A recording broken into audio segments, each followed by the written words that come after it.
A global initiative that celebrates the importance of logic in addressing challenges worldwide plays out this weekend here in Austin.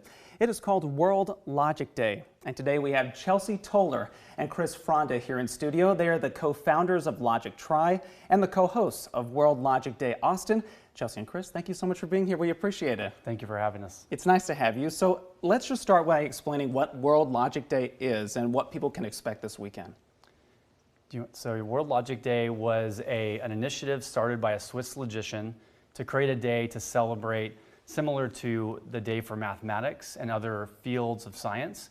They created this day, and then the UN and the CIPSH and UNESCO got behind it, and this is now a global initiative happening in 33 countries.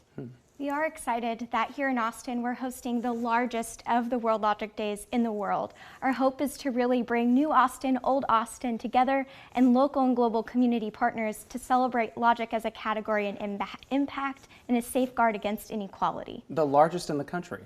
Yes, the largest in the world. In the world, that's amazing. Well, I mean, a lot of conversation happens about artificial intelligence. Will there be any discussions about that, and how will that come up this weekend during your event?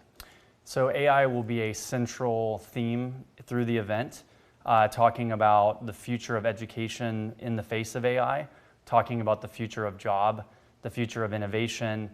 I think there's a lot of people that if you're trying to learn more about what does the future of AI hold, how will it impact business? We have speakers like the former head of Gartner, head of global research, coming in to Austin to speak about what the future of AI will hold. And a lot of what we'll talk about is we're focused on how do we do our part in helping to create more jobs and more opportunity in this new wave of technology.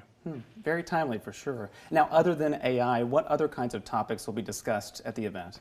So the programming is really kind of in two parts. The first is very much about technology and AI, and the second is about coming together as a community. So concepts like community building, impact. We're excited to bring in the director of United Nations Global Schools Program to talk about education. But how do we really come together to address world problems while leveraging tools like AI to create world peace and change? All right, well, we'll look forward to that and hope it all goes well this weekend. Thank you. Thank you. Thank you both so much for coming. All right.